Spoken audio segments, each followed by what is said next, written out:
Video like जरूर कर लीजिए और ऐसे वीडियो लगातार फ्री में पाने के लिए चैनल को तुरंत सब्सक्राइब कर लीजिए और बेल आइकन को जरूर टैप कर लीजिए ताकि आगे भी सारे वीडियो आपको मिलते रहे। यूट्यूब में फॉलो करते हैं तो प्लीज ये वाला फ्री टेलीग्राम चैनल जरूर ज्वाइन कर लीजिएगा। सारे नोटिफिकेशन सारे अपडेट यहीं पे आते हैं, ध्यान रखिए। हेलो एवरीवन, मैं Shivangi Singh study for civil services में आप सभी का बहुत बहुत स्वागत करती हूँ। ये हमारे यूपी पीसीएस 2023 प्रीलिम्स एग्जाम के लिए टेस्ट सीरीज नंबर 8 है। ये मॉडर्न हिस्ट्री का ही सेक्शनल टेस्ट है। इसमें मॉडर्न हिस्ट्री के 100 बेस्ट क्वेश्चंस को कंपाइल किया गया। ये टेस्ट 7 के ही कॉन्टिन्यूएशन में है, हमारा टेस्ट नंबर 8, जिससे कि हमारे मॉडर्न हिस्ट्री के आधुनिक भारत के ज्यादा नंबर ऑफ क्वेश्चंस हम प्रैक्टिस कर पाए। तो आप लोगों को अच्छे से ये टेस्ट अटेम्प्ट करना है। अपना स्कोर हमें कमेंट में आपको सबको लिख के बताना है, कितने आपके क्वेश्चन सही हुए, कितने आपके क्वेश्चन गलत हुए। और जो भी आपके क्वेश्चन गलत हो रहे हैं उनका नोट बनाते चलिए। 1 A4 शीट फॉर 1 टेस्ट आप अलॉट कर लीजिए और जो भी उसमें आपको एक डायरी ऑफ मिस्टेक्स मेंटेन कर लीजिए, जैसे आप चाहें आप सब उसमें नोट करते चलिए और उन्हीं चीजों को फिर बार बार रिवाइज कीजिएगा जो आपकी गलत हो रही हैं। उम्मीद करती हूं आपको ये टेस्ट पसंद आएगा। शुरुआत करते हैं यूपी पीसीएस प्री 2023 के लिए हमारा सेक्शनल टेस्ट 8। ये भी मॉडर्न हिस्ट्री का टेस्ट है, जैसे कि हमारा टेस्ट 7 था और ये मॉडर्न हिस्ट्री 2 है। तो मॉडर्न हिस्ट्री थोड़ा सिलेबस ज्यादा रहता है, तो इसलिए हमने एक टेस्ट और बना दिया है जिससे आपकी बेटर प्रैक्टिस हो सके। शुरुआत करते हैं। ड्रिल सेम है, जैसे कि मैं आपको समझा चुकी हूं। आपको अपना कमेंट स्कोर हमें कमेंट जरूर करके बताना है, ठीक है। चलिए पहला क्वेश्चन देखेंगे। निम्नलिखित में से किस प्रेसिडेंसी से 1885 में बंबई में आयोजित हुए भारतीय राष्ट्रीय कांग्रेस के पहले सत्र में न्यूनतम प्रतिनिधियों ने भाग लिया था?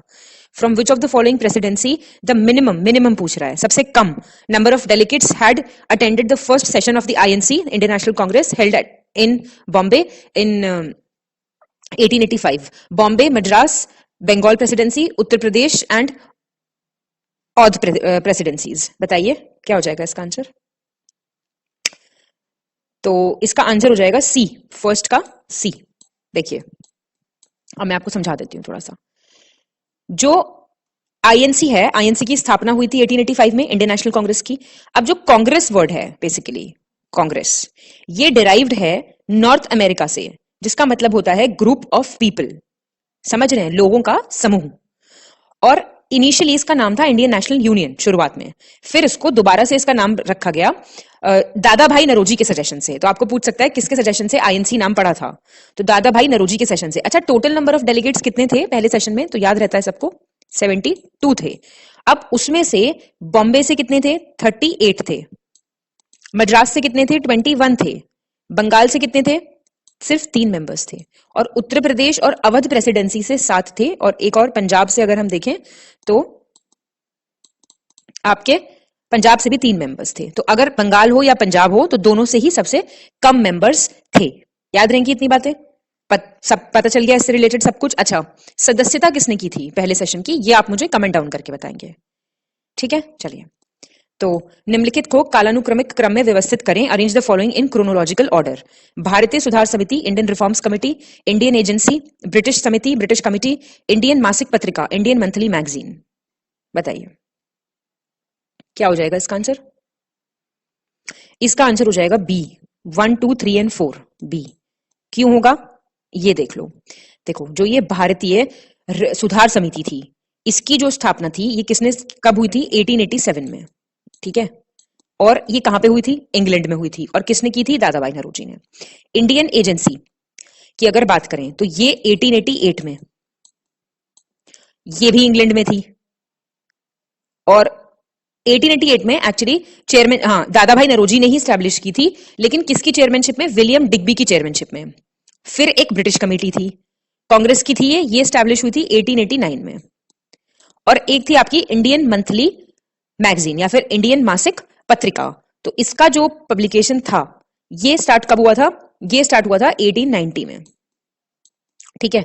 ये एक मंथली मैगजीन होती थी और ये स्टार्ट की थी एक्चुअली, जो नाम है वो पूरा नहीं है, ये एक मंथली मैगजीन है और नाम है इंडियन, ठीक है, याद रखना ये चीज। तो ये 1890 ने ब्रिटिश कमेटी ने ही इसको स्टार्ट किया था। तो ये सारी चीजें हमने देख ली, इंपॉर्टेंट है, ज्यादातर किताबों में आपको नहीं मिलेंगी। ऐसे वाले जो क्वेश्चंस होते हैं उनके खासकर नोट्स बनाते चलिए। थर्ड, निम्नलिखित में से गलत विकल्प का चयन करना है हमें। बंगाल विभाजन से संबंधित कुछ चीजें दी हुई हैं। 1905 में हुआ था, पता है ना आपको? कौन थे इस वक्त वाइसरॉय?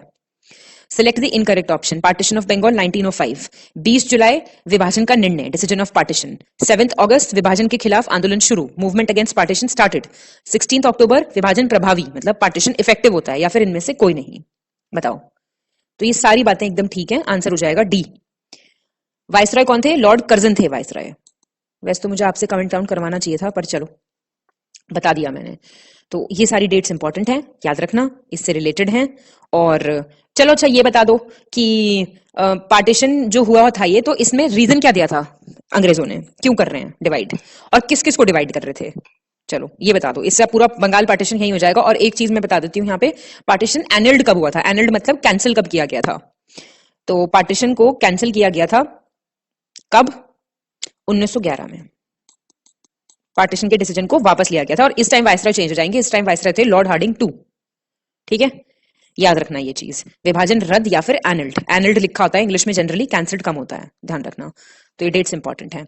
फोर्थ, सैयद हैदर खान ने किस प्रांत से कलकत्ता के टाउन हॉल से घोषित स्वदेशी आंदोलन और बहिष्कार आंदोलन का नेतृत्व किया था? Sayyid Haider Khan had led the Swadeshi movement and boycott movement announced from town hall of Calcutta from which province? Bihar, Bengal, Uttar Pradesh या फिर दिल्ली? तो इसका आंसर हो जाएगा दिल्ली।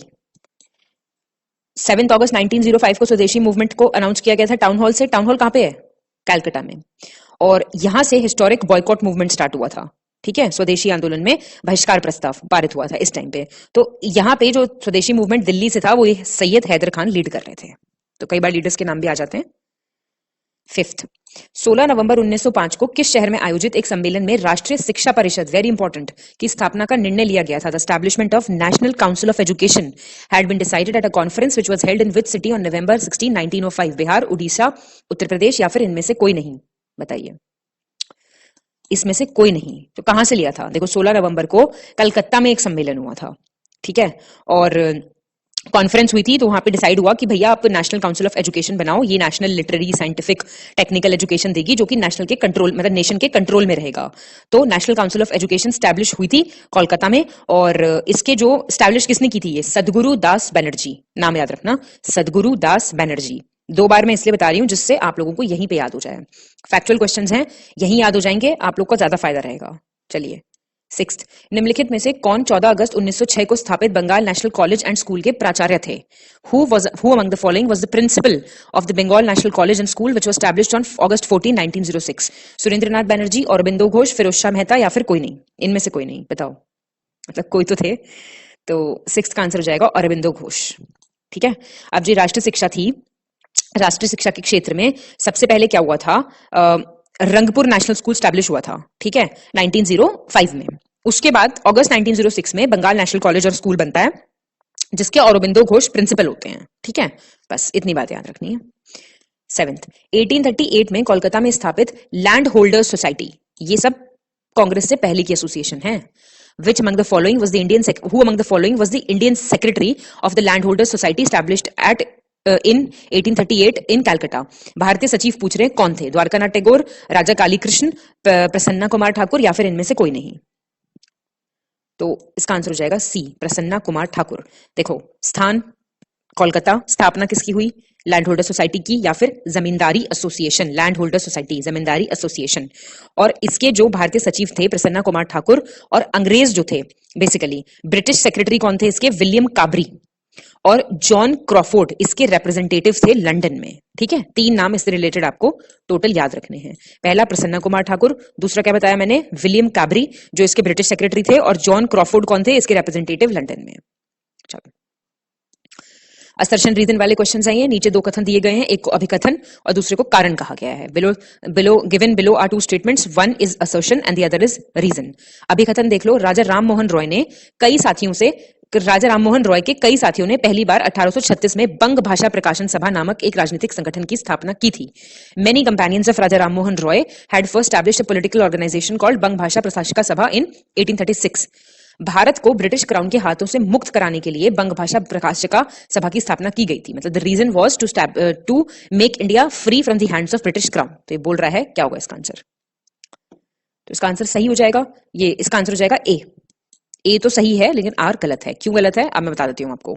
देखो, बंग भाषा प्रकाशिका सभा बेसिकली ये एक पॉलिटिकल ऑर्गेनाइजेशन बनाई गई थी। इसका जो पर्पस था वो था गवर्नमेंट की एक्टिविटीज को रिव्यू करना, जो सरकारी गतिविधियां थी उनकी समीक्षा करना और उनके सुधार के लिए आवेदन करना, मतलब कि पेटिशंस भेजना उनके रिफॉर्म्स के लिए। असल में स्टार्टिंग में एजेंडा था ही नहीं, नेशनलिज्म का जो एजेंडा वो बहुत बाद में आया, खासकर जब ये बॉयकॉट मूवमेंट भी आ गया, तब तक भी ये नहीं था कि इन ब्रिटिशर्स को भगाओ यहां से। एजेंडा ये था रिफॉर्म करो, इनसे बातचीत करो, ये था एजेंडा। तो याद रखना, जब कोई इतनी अर्ली, आपने बिल्कुल नहीं पढ़ी है मॉडर्न हिस्ट्री, ऐसा हम मान लेते हैं, आप बिल्कुल स्टडी फॉर सिविल सर्विसेज को देख ही नहीं रहे हैं, और ना आपको कोई लेना देना इस बात से कि हम आपको क्या फ्री मटेरियल प्रोवाइड कर रहे हैं। तो और आप जाते हैं पेपर देने। अब आपने लेकिन थोड़ी बहुत ऐसी, आपको पता है मॉडर्न हिस्ट्री आपने थोड़ा बहुत देखा है कहीं से, तो उसमें ये बेसिक लॉजिक लगा लेना कि जो इतनी अर्ली ऑर्गेनाइजेशंस थी, इनका देश को आजाद कराना कभी भी मुद्दा नहीं था इन लोगों का। ये मुद्दा तो बहुत बाद में बना, जब नेशनलिज्म के बीज डले, जब ये दिमाग में आया लोगों को कि भैया इन्हें भगाओ। ये स्टार्टिंग में नहीं था इनके साथ ऐसा, तो थोड़ा सा ये चीज ध्यान रखना। बाकी ऐसा आप लोगों के साथ नहीं होगा, प्रॉपर तैयारी के साथ आप जाएंगे। थोड़ा हंसी मजाक सही रहता है मेरे हिसाब से, हंसते हंसते पढ़ाई कर लो तो सही रहेगा, मुझे भी बताने में मजा आएगा, आप लोगों को सुनने में मजा आएगा, और मजे मजे में आपका पेपर क्लियर हो जाएगा। चलिए, निम्नलिखित में से कौन 1884 में पुणे में स्थापित डेक्कन एजुकेशन सोसाइटी के संस्थापकों में से नहीं थे? Who among the following was not among the founders of the Deccan Education Society established at Pune in 1884? पहले तो डेक्कन एजुकेशन सोसाइटी स्टैब्लिश कहां हुई थी और ईयर क्या था ये बता दिया गया आपको। एमजी रानडे, वीजी छिबदोनकर और जीजी अगरकर, आत्मारंग पांडुरंग। ठीक है, बताओ कौन नहीं थे? आंसर है आत्माराम पांडुरंग। देखो, डेक्कन एजुकेशन सोसाइटी पुणे में स्टैब्लिश हुई 1884 में। इसके जो संस्थापक थे वो थे एमजी रानडे, वीजी छिबदोनकर और जीजी अगरकर। ठीक है, ये नहीं थे, बस ये थे, ये थे, ये थे। तो याद रखना, कई बार ऐसे क्वेश्चंस भी आ सकते हैं। 10th, नीचे दो कथन दिए गए हैं, अभिकथन और दूसरे को कारण। अब मैं पूरा इसलिए नहीं पढ़ के बताती हूँ जिससे आपका और मेरा दोनों का ही टाइम ना वेस्ट हो। ठीक है, दो स्टेटमेंट्स हैं, असर्शन रीजन वाले ये क्वेश्चन है। शिशिर कुमार घोष द्वारा 25 दिसंबर 1875 को कलकत्ता में इंडियन लीग की स्थापना की गई थी। The Indian League had been established in Calcutta on September 25, 1875 by Shishir Kumar Ghosh. लोगों में राष्ट्रवाद की भावना को विकसित करके राजनीतिक शिक्षा को प्रोत्साहित करने के लिए इंडियन लीग की स्थापना की गई थी। मतलब जो ये ऑर्गेनाइजेशन थी इंडियन लीग, इसका एम था to encourage political education by developing the feeling of nationalism among people. बताओ, तो इसको देखो, ये सही हो जाएगा ना, जो मैंने आप लोगों को अभी लॉजिक बताया है एक पहले क्वेश्चन में, उसके बेसिस पे एक्सप्लेनेशन ठीक है। मुक्त तो नहीं कराना ना भारत को, अंग्रेजों को भगाना भी नहीं है इन लोगों को अब तक, तो सेम बात सही हो जाएगी। ये जो ऑर्गेनाइजेशन थी ये 1875 में बनी, बता दिया मैंने आपको। अब शिशिर कुमार घोष जो एडिटर और ओनर थे अमृत बाजार पत्रिका के, ठीक है, वो और इसके टेम्पररी प्रेसिडेंट होते थे शंभू चंद्र मुखर्जी। इनके ऑब्जेक्टिव ये थे कि लोगों को थोड़ा सा एजुकेट करो, लोगों के दिमाग में जरा ये बातें डालो कि भैया नेशनलिज्म नाम की भी कोई चीज है। तो बस इनका ये एम था। और जो ये पॉलिटिकल एसोसिएशंस है ना, देखो 1885 में आता है आपका इंडियन नेशनल कांग्रेस। इसके आसपास के ईयर्स की जो एसोसिएशंस हैं वो बहुत इंपॉर्टेंट हैं। यहां से सवाल आ सकता है क्योंकि जनरली हमें लगता है कि आईएनसी इंपॉर्टेंट है, इंडियन नेशनल कांग्रेस इंपॉर्टेंट है, लेकिन ये चीजें भी इंपॉर्टेंट हैं। 1851 में स्थापित रहनुमाई मजदयान सभा, सारे कवर्ड हैं टेस्ट में, टेस्ट से कर लो तैयारी बस। नहीं बनाए फिर लिस्टिंग विस्टिंग का video. Select the founders of the रहनुमाई मजदयान सभा established in 1851. S S Bengali, Naoroji Furdoonji और दादा भाई नौरोजी। बताइए क्या हो जाएगा आंसर? तो आंसर हो जाएगा ये सभी। ये एक पारसी ऑर्गेनाइजेशन थी, बेसिकली पारसियों के धार्मिक सुधार के लिए बनाई गई थी, और religious reform association of for Parsis, इसका मतलब नाम ही ये है। और इसके फाउंडर्स थे एसएस बंगाली, नौरोजी फुरदौंजी और दादा भाई नौरोजी। ठीक है, सभी थे ये। चलो 12th, Indian national social conference, सारी कवर्ड है, एक एक कवर कराई जा रही है आपको, के संदर्भ में निम्नलिखित में से कौन सा या कौन से कथन सही है। ठीक है, करेक्ट ऑप्शन पूछ रहा है ये। With reference to Indian national congress, Indian national social conference, इसकी स्थापना 1887 में हुई थी, 1887 में इसकी स्थापना बंबई में हुई थी, फाउंडेड इन बॉम्बे। इसकी स्थापना संयुक्त रूप से एमजी रानडे और रघुनाथ राव ने की थी, jointly bye MG Ranade and Raghunath Rao. बताओ क्या हो जाएगा इसका आंसर? इसका आंसर हो जाएगा all of them are correct. 1887 Bombay, संस्थापक के नाम याद रखने। बस दो ही चीजों से सवाल आएगा, जितनी भी ऑर्गेनाइजेशंस हैं या तो उनका एजेंडा पूछेगा, एजेंडा की ट्रिक बता दी मैंने आपको, क्या रहेगा। दूसरा आपको ये देखना है कि जो इनके लीडर्स कौन थे, कौन कौन थे जो जिन्होंने ये स्टैब्लिश करी थी, और आपका ईयर क्या था। तो year, place and persons, that's it. Year, place and person. 13th, बाल गंगाधर तिलक पर वर्ष 1897, 1908 और 1916 में केसरी समाचार पत्र में भड़काऊ लेखों के लिए 3 बार आरोप लगाए गए थे। इससे संबंधित गलत विकल्प का चयन करना है। Bal Gangadhar Tilak had been charged 3 times for the provocative Articles in Kesari newspaper in the years 1897, 1908 and 1911. Incorrect option. 18 महीने की कैद हुई इनको 1897 में, 18 months imprisonment. देशद्रोही लेखन के लिए मांडले में 6 साल का निर्वासन और 1000 रुपए का जुर्माना. 6 years exile to Mandalay jail था ये, and a fine of ₹1000 for seditious writings 1908 में. जेल की सजा नहीं दी गई 1916 में. No jail sentence या फिर none of these. क्या होगा इसका आंसर? इनमें से कोई नहीं. सारी बातें बिल्कुल ठीक हैं और आप लोगों को ये प्रिपेयर करनी है. देखो, ये आपको पता है इनका न्यूज़पेपर था केसरी. अच्छा, किस भाषा में था इनका न्यूज़पेपर केसरी, ये बताओ मुझे. न्यूज़पेपर्स इंपॉर्टेंट हैं क्या बोलते हैं लीडर्स के. तो इनको जो है 3 बार इनके ऊपर चार्ज लगे. न्यूज़पेपर में कुछ कुछ लिखते थे ये, जो अंग्रेजों के हिसाब से प्रोएक्टिव था, लेकिन वैसे तो सही बात ही लिखते थे ये बिल्कुल. तो उसमें इनको कैद कब हुई? 97 में. फिर 1908 में इनको मांडले भेज दिया और फिर जेल की सजा नहीं हुई इनको 1916 में. तो ये इंपॉर्टेंट है, याद रखना. 14th, भारतीय राष्ट्रीय कांग्रेस के निम्नलिखित में से किस अधिवेशन में गांधी जी पहली बार 1901 में कांग्रेस के मंच पर उपस्थित हुए थे? Which of the following session of the Indian National Congress Gandhi ji had appeared for the first time? ये नहीं बोल रहे हैं गांधी जी अध्यक्ष कब थे, ये बोल रहे हैं पहली बार आए थे. मद्रास, कलकत्ता, मुंबई या फिर लखनऊ? बताओ. बी, कैलकटा. देखो, 1901 में कैलकटा में सेशन था. प्रेसिडेंट कौन थे इस सेशन में? मैं बता दूं या पूछूं? चलो बता देती हूँ. दिनशॉ ई वाचा. ठीक है, दिनशॉ वाचा इसके प्रेसिडेंट थे और यहां पे गांधी जी पहली बार मंच पे आए थे. चलो अब ये बता दो फिर कि गांधी जी प्रेसिडेंट रहे हैं किसी सेशन के कांग्रेस के, हाँ या ना? हाँ तो किसके, नहीं तो फिर कोई बात ही नहीं है. बताओ.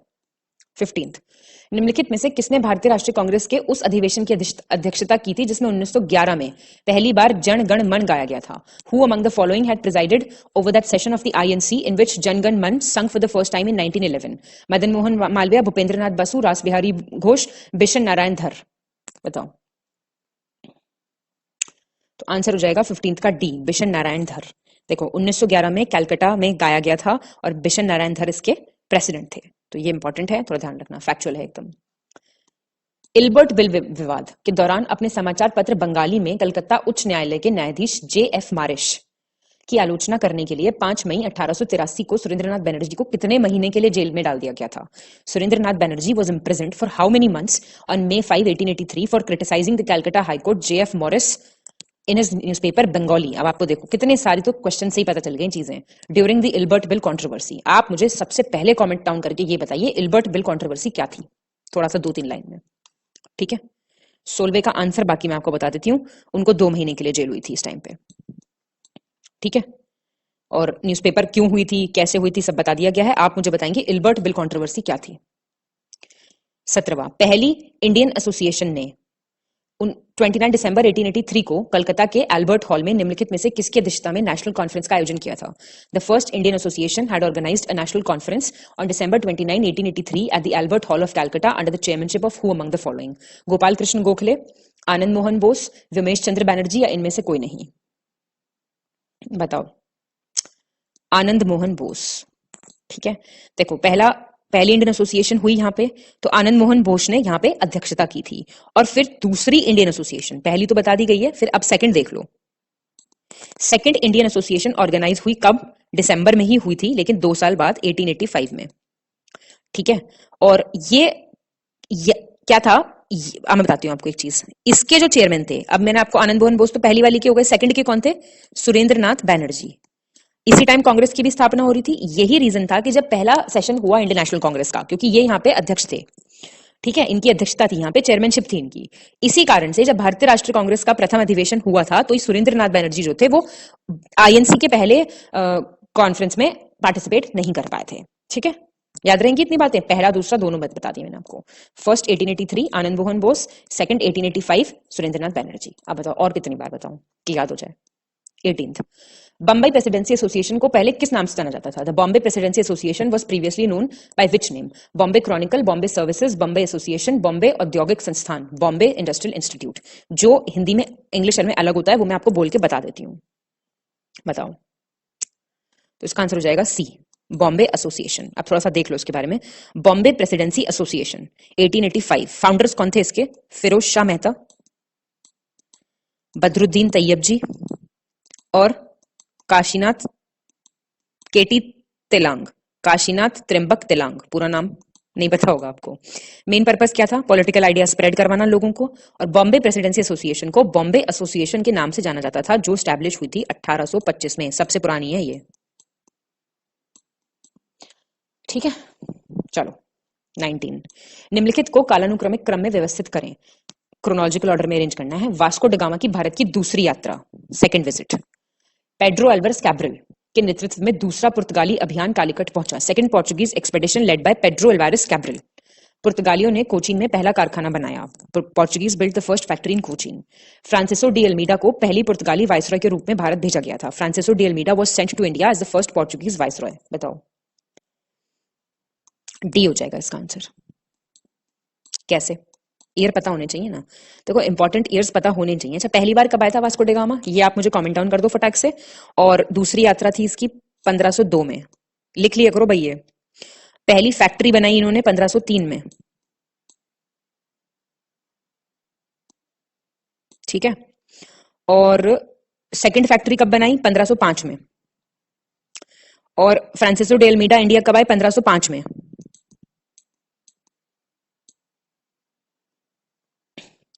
क्या छूट गया?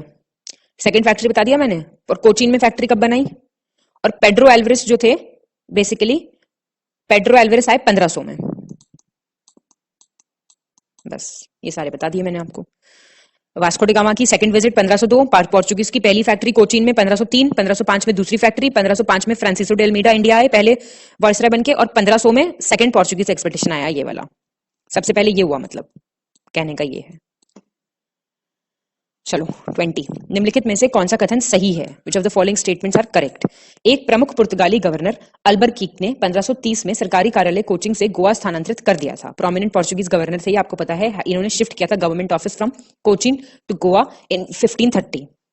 1654 में पुर्तगालियों ने अंग्रेजों को अपने कब्जे वाले पूर्वी क्षेत्र में निवास करने और व्यापार करने के लिए मान्यता दी थी। In 1654 the Portuguese had recognised the British to reside and trade in their occupied eastern territories. बताओ, आंसर हो जाएगा बी, ओनली 2। क्यों? देखो, जो ये था ना प्रोमिनेंट पोर्चुगीज गवर्नर जो था, नीनो डी कुन्हा, ये अल्बरकीक नहीं था, नीनो डी कुन्हा, एनडीसी ऐसे याद कर लो। इसने 1530 में शिफ्ट किया था गवर्नमेंट ऑफिस कोचीन से गोवा। और 1654 में जो ये बात लिखी हुई है, ये बिल्कुल ठीक लिखी हुई है। तो ऐसे चीजें याद कर लो। बल्कि मुझे ऐसा लगता है जब क्वेश्चंस गलत होते हैं ना, तो ज्यादा बेटर याद होते हैं। अब ये नहीं कि फिर गलती करते रहो। 21। निम्नलिखित को कालानुक्रमिक क्रम में व्यवस्थित करें। Arrange the following in chronological order. डचों ने पुर्तगालियों के पूरे मलक्का किले पर विजय प्राप्त कर ली थी। The Dutch had conquered the entire Malacca fort of the Portuguese. डचों ने संपूर्ण श्रीलंका पर अधिकार कर लिया। Dutch had conquered the whole of Sri Lanka. डचों ने मालाबारी किले पर विजय प्राप्त की थी। The Dutch had conquered Malabari fort. तो आपको इसे अरेंज करना है, तो कर दो अरेंज। ए हो जाएगा इसका आंसर। 1 2 3 क्या क्या? मलक्का का फोर्ट डचों ने कब करा ऑक्यूपाई? 1641 में। और श्रीलंका पे कब करा कब्जा अधिकार? 1658 में। और मालाबरी फोर्ट पे 1663 में। तो सही अरेंज्ड है ये ऑलरेडी। डचों द्वारा स्थापित निम्नलिखित कारखानों को कालानुक्रमिक क्रम में व्यवस्थित करें। Arrange the following factories established by the Dutch in chronological order. Golconda, Surat, Cochin, Bimlipatam. बताओ, तो इसका आंसर हो जाएगा डी। सेकंड, फोर्थ, फर्स्ट और 3 देख लो। सबसे पहले सूरत का देख लो। सूरत का आया 1616, याद रहेगा। फिर बिमलीपट्टनम 1641, फिर गोलकोंडा 1660, और फिर कोचीन 1663। तो ये याद रखना। कारखानों से रिलेटेड क्वेश्चंस आ जाते हैं। इससे एक क्वेश्चन ये प्रिपेयर हुआ कि इन सब जगह पे कारखाने भी थे, डच फैक्ट्रीज एस्टैब्लिश हुई थी।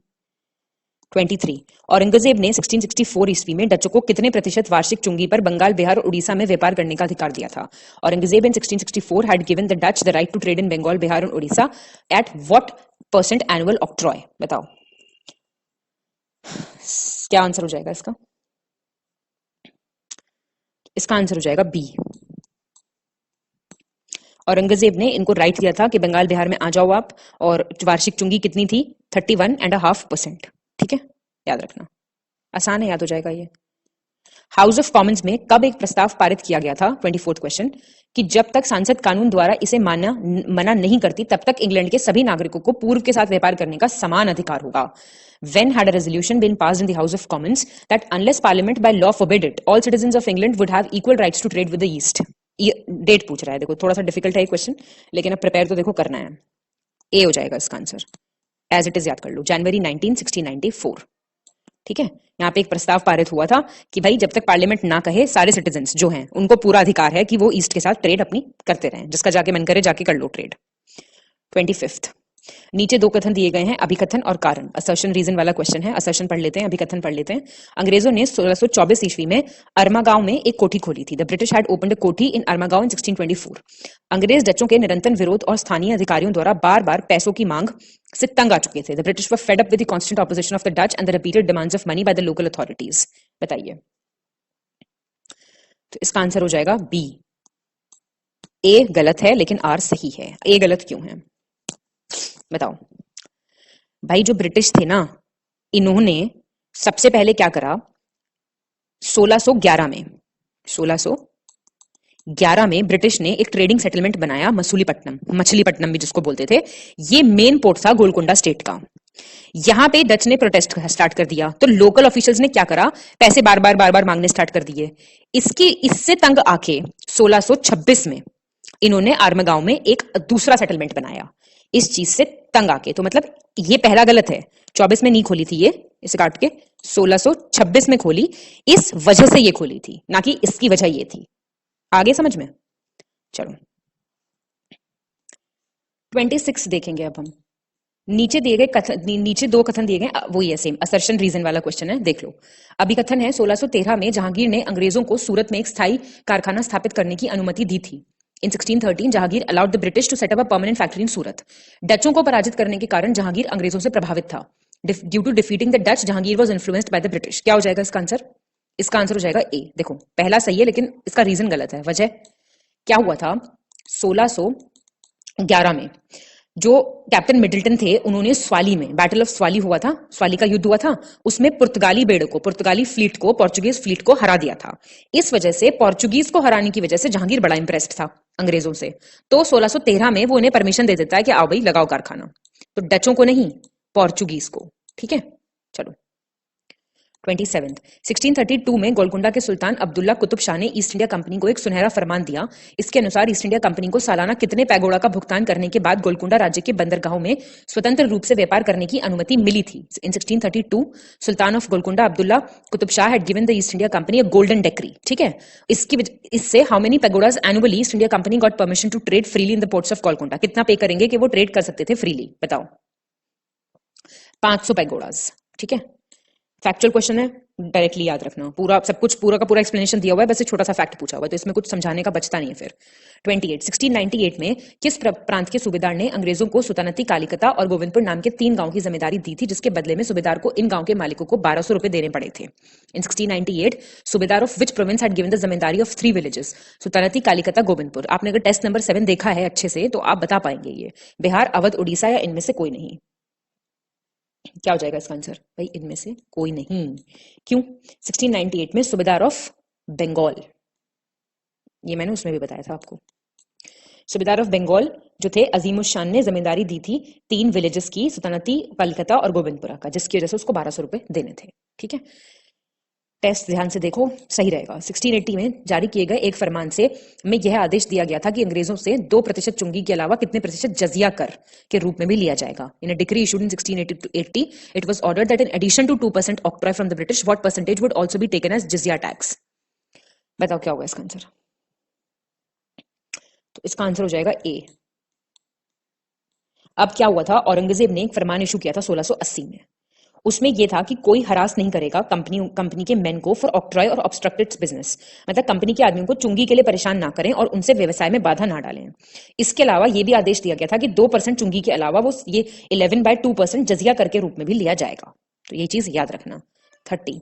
1651 में गैब्रियल बैंटन ने ब्रिटिश कंपनी के लिए एक लाइसेंस प्राप्त किया था, जिसके माध्यम से कितने रुपए के वार्षिक कर के बदले कंपनी को बंगाल, बिहार, उड़ीसा में मुक्त व्यापार करने की अनुमति दी गई थी. 1651 में, अब देखो मुझे नहीं लगता कि बहुत मुश्किल आती होगी, इंग्लिश मीडियम वाले बच्चों को तो नहीं आती होगी, ठीक है, हिंदी मीडियम वालों के लिए मैं पढ़ रही हूँ पूरा, लेकिन इंग्लिश मीडियम वाले यहाँ से देख सकते हैं थोड़ा, जहां मुझे लगेगा बिल्कुल ही डिफिकल्ट है वहां मैं बता ही रही हूँ अपने आप, ठीक है। गैब्रियल बैंटन ने क्या लिया था, लाइसेंस लिया था ब्रिटिश कंपनी से, through which in return for an annual tax of how many rupees, जिससे उनको बंगाल, बिहार, उड़ीसा में फ्री ट्रेड का परमिशन मिल गया था।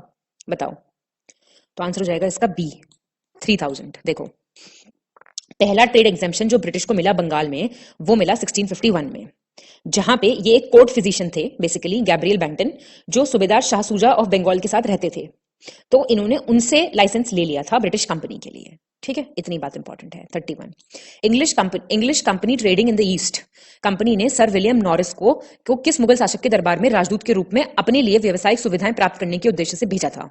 English company trading in the east had sent Sir William Norris as an ambassador in whose court, Humayun, Jahangir, Aurangzeb या शाहजहां। बताओ, तो इसका आंसर हो जाएगा औरंगजेब। देखो, ईयर देख लो पहले, नॉरिस मिशन 1698 में भेजा गया था, ठीक है। अब 1698 में किंग विलियम 3 थे इंग्लैंड में, जिन्होंने ये कंपनी बनाई, English company trading in the east, तो इन्होंने इनको भेजा कि आप कमर्शियल फैसिलिटीज ले लो, लेकिन इससे कोई फायदा हुआ नहीं था, इनको मिला नहीं था परमिशन। 32, निम्नलिखित को कालानुक्रमिक क्रम में व्यवस्थित करें, क्रोनोलॉजिकल ऑर्डर। ये एस्टैब्लिशमेंट ईयर्स याद होने चाहिए आपको, किस किस के, स्वीडिश ईस्ट इंडिया कंपनी के, डच के, ब्रिटिश के और डैनिश के, बस ये लिखा हुआ है, अब आप कर दीजिए अरेंज इनको फटाफट।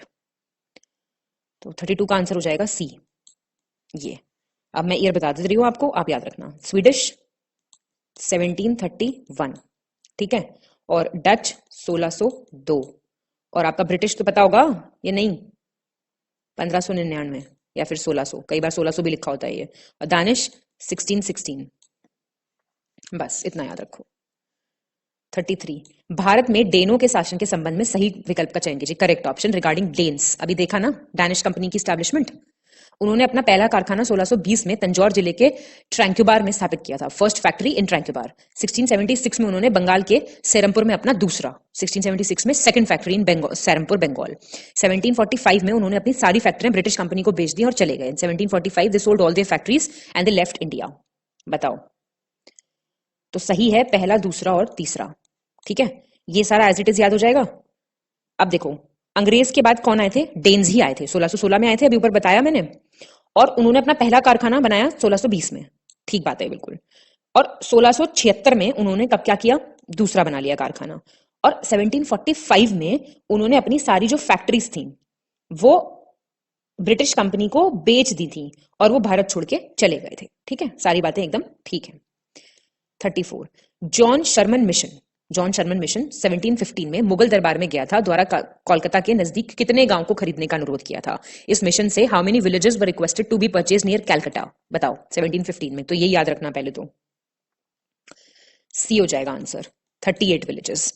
देखो, जॉन शर्मन मिशन ईयर याद रहेगा, ब्रिटिश कंपनी ने एक डेलीगेशन भेजा था, ठीक है, कोलकाता में, मुगल कोर्ट में, और चेयरमैनशिप थी जॉन शर्मन की। इसमें यह कहा था कि जो प्रिविलेजेस हमें ऑलरेडी रिसीव हो रही हैं उनके अलावा औरंगजेब के टाइम पे कि आप हमें कॉइन्स इशू करने दो, बंगाल में सिक्के जारी करने दो, और कलकत्ता के नजदीक 38 गांव खरीदने दो, सब कुछ चाहिए था इन्हें। 35, 1697 में किन दो विदेशी शक्तियों के बीच रिजविक की संधि, ट्रीटी ऑफ रिजविक, किन दो लोगों के बीच में साइन हुई थी in 1697? Dutch and the French, पुर्तगाली and the British, Portuguese and the British, British and Danes, and French और ब्रिटिश। बताओ, तो ये है डच और फ्रेंच के बीच में, अंग्रेजों का कोई लेना देना नहीं है यहाँ पे। देखो, अब मैं बता देती हूँ थोड़ा सा, फटाफट देख लेते हैं। 35 का आंसर हो गया ए, हाँ, ब्रिटिश ने सपोर्ट किया था डच को, ठीक है, उन्होंने पौंडीचेरी ले लिया था फ्रेंच से 1693 में, लेकिन वो वापस कर दिया था उन्होंने ट्रीटी ऑफ रिजविक से 1697 में, और मार्टिन थे गवर्नर पौंडीचेरी के 1706 तक।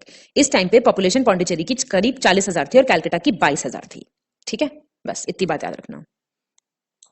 फ्रांसीसियों के संदर्भ में कौन सा कथन सही है? With reference to the French, which of the following statement is और आर करेक्ट? भारत में फ्रांसीसियों की पहली कोठी सन 1668 में सूरत में स्थापित हुई, फर्स्ट सेटलमेंट ऑफ फ्रेंच बोल रहा है ये। भारत में फ्रांसीसियों की दूसरी कोठी, सेकंड सेटलमेंट 1669 कहां पे? मसूलीपट्टनम। और एक अन्य कोठी 1674 में चंद्रनगर में हुई, ये पूछ रहा है ये, बताओ कौन सा सही है? तीनों बातें ठीक है, एज इट इज प्रिपेयर करनी है, ठीक है। और फिर क्या हुआ था, इन्होंने पौंडीचेरी को इन्होंने अपना हेडक्वार्टर बनाया था फ्रेंच सेटलमेंट्स का, कब? एक ईयर और देख लो, 1701 में, बाकी ये सारे ईयर्स थोड़ा सा ध्यान रखना। हेडक्वार्टर ठीक है पौंडीचेरी। 37 निम्नलिखित में से कौन सी घटना 16वीं शताब्दी से संबंधित है? Which of the following event is related to 16th century? Albuquerque ने गोवा को बीजापुर से छीना। पुर्तगाल ने बंबई का क्षेत्र ब्रिटिश शासक चार्ल्स द्वितीय को दे दिया। Portugal give the territory of Bombay to British rulers Charles II। Actually ये दहेज में मिला था इनको। जॉब चरनॉक द्वारा कलकत्ता शहर की स्थापना, establishment of city of Calcutta. British company को हुगली में व्यापार करने की अनुमति। बताओ कौन सी है घटना 16वीं शताब्दी की? आंसर हो जाएगा ए। क्यों? देखो, अल्बर्कीक ने गोवा को बीजापुर से कब छीना? 1510 में। और ब्रिटिश जॉब चरनॉक ने कब इसकी स्थापना करी कोलकाता की? ये करी 1690 में। और पुर्तगाल जो मिला था, पुर्तगाल ने दिया था बॉम्बे ब्रिटिश रूलर्स को 1661 में और ये 1651 में। तो 16वीं शताब्दी ये होगी ना। 38 अभिकथन और कारण, असर्शन और रीजन। 1505 में फ्रांसिसो डी अल्मीडा को भारत में पहले पुर्तगी गवर्नर के रूप में नियुक्त किया गया था। 1505 में Francisco de Almeida first Portuguese governor in India. Francisco de Almeida को हिंद महासागर पर शांतिपूर्वक व्यापार करने के लिए नियुक्त किया गया था। क्यों नियुक्त किया था? To trade peacefully over the Indian ocean. क्या हो जाएगा इसका आंसर? इसका आंसर हो जाएगा सी। दोनों बातें ठीक है और एक्सप्लेनेशन भी ठीक है। अब फ्रांसिसो डी अल्मीडा का जो बेसिकली टाइम पीरियड है वो है 1505 से 1509 तक। अब अल्मीडा को पहला पोर्चुगीज गवर्नर बनाया और गवर्नमेंट ने क्या बोला था इनको कि आप पोर्चुगीज फोर्ट, पोर्चुगीज किले बनाओ, बेसिकली इंडिया में जाके दुर्ग बनाओ, जिसका लक्ष्य सुरक्षा ना होकर हिंद महासागर के व्यापार पर पुर्तगाली नियंत्रण स्थापित करना था। और ओरिजिनल पर्पस अल्मीडा का था ट्रेड करना पीसफुली। इसी को कहते थे ब्लू वाटर पॉलिसी। ठीक है, इसी को कहा जाता था ब्लू वाटर पॉलिसी, याद रखना। 1763 में हस्ताक्षरित हुई पेरिस की संधि से संबंधित गलत विकल्प, incorrect option related to treaty of Paris. अंग्रेजों और फ्रांसीसियों के बीच इस संधि पर हस्ताक्षर 1763 में किए गए थे, साइंड इन 1763। इस संधि के द्वारा फ्रांसीसियों को भारत स्थित उनके सारे कारखाने वापस कर दिए थे। All the factories in India were return to the French. वापस किए गए किलों की किलेबंदी तो की जा सकती थी, पर वहां सैनिक नहीं डेरे डाल सकते थे। The soldiers could not camp there. और फ्रांसीसी अब सिर्फ व्यापार का कार्य करते थे। बताओ क्या हो जाएगा इसका आंसर? इसका आंसर हो जाएगा सी। इनकरेक्ट बोल रहा है ये। ट्रीटी ऑफ पेरिस का ईयर याद रहेगा, किस किस के बीच में साइन हुई ये याद रहेगा। जब मैं ये बातें बोल रही हूं तो दिमाग में रिवाइज किया करो फटाफट से। अब यहां पे क्या था कि ना तो वो फोर्टिफाई कर सकते थे ना ही कैंप कर सकते थे। ठीक है, अब जब एक बात बताना, फोर्टिफाई तो करने देंगे तो मतलब क्या रह गया? और फ्रेंच सिर्फ अभी क्या कर सकते थे? कमर्शियल काम कर सकते थे। थर्ड कर्नाटिक वॉर जो थी ना वो काफी निर्णायक थी। इसमें क्या हुआ था, अपॉर्चुनिटी सब खत्म हो गई थी फ्रेंच एम्पायर की, अब वो सिर्फ ट्रेडर्स थे। कब हुई थी थर्ड कर्नाटिक वॉर? 40 निम्नलिखित को कालानुक्रमिक क्रम में व्यवस्थित करें, क्रोनोलॉजिकल ऑर्डर में। सर थॉमस रे जेम्स प्रथम के दूत के रूप में भारत पहुंचे थे। Reached Surat as an emissary of James I। Thomas Roe Jahangir से मिलने अजमेर पहुंचे थे। He reached Ajmer to meet Jahangir. अंग्रेजों ने गोलकुंडा के बंदरगाहों से व्यापार पर एकाधिकार प्राप्त कर लिया था। British obtained a monopoly of trade from the ports of Golconda. और फ्रांसिसो डे ने चंद्रगिरी के राजा से मद्रास को पट्टे पर लेकर वहां फोर्ट सेंट जॉर्ज की स्थापना की थी। उन्होंने मद्रास को लीज पे ले लिया था और राजा ऑफ चंडीगढ़ से, and he established the Fort Saint George there. बताओ क्या हो जाएगा इसका आंसर? इसका आंसर हो जाएगा बी। 1, 2, 3 एंड 4 देख लो फटाफट से। ईयर याद रखने हैं ना। अब सर थॉमस रे जो थे वो कब आए भारत? कब आए थे? सूरत कब पहुंचे थे वो? 10 जनवरी 1616।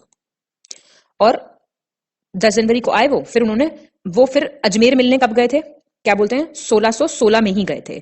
1615 में वो आए थे, ये 15 कर लो इसको, और 1616 में फिर वो उनसे अजमेर मिलने गए थे। इसको ढंग से लिख लो, फिर कहोगे मैम ने बताया नहीं। 1632 में उनको ये मिल गया था एकाधिकार, और 1639 में ये मिल गया था फोर्ट सेंट जॉर्ज बनाने की बंदर, ये राजा से मद्रास से ले लिया था उन्होंने पट्टे पे, वहां पे फोर्ट सेंट जॉर्ज की स्थापना कर दी थी। फोर्ट बनाते थे ये लोग। 41 कौन सा कथन सही है? करेक्ट। जेराल्ड एंगियर को बंबई का वास्तविक संस्थापक माना जाता है। Gerald Aungier is considered the real founder of Bombay. 1700 में कोलकाता में फोर्ट विलियम की स्थापना की गई। इसका गवर्नर चार्ल्स आयर को बनाया गया। फोर्ट विलियम कब बना? 17 में, और गवर्नर बने चार्ल्स आयर। 1700 में कोलकाता को पहली प्रेसिडेंसी नगर घोषित किया गया। इन 1700 Calcutta was declared the first presidency city. सारी बातें बिल्कुल ठीक है, याद होना चाहिए आपको। तीनों के तीनों पॉइंट्स इंपॉर्टेंट हैं और याद रखना इन्हें।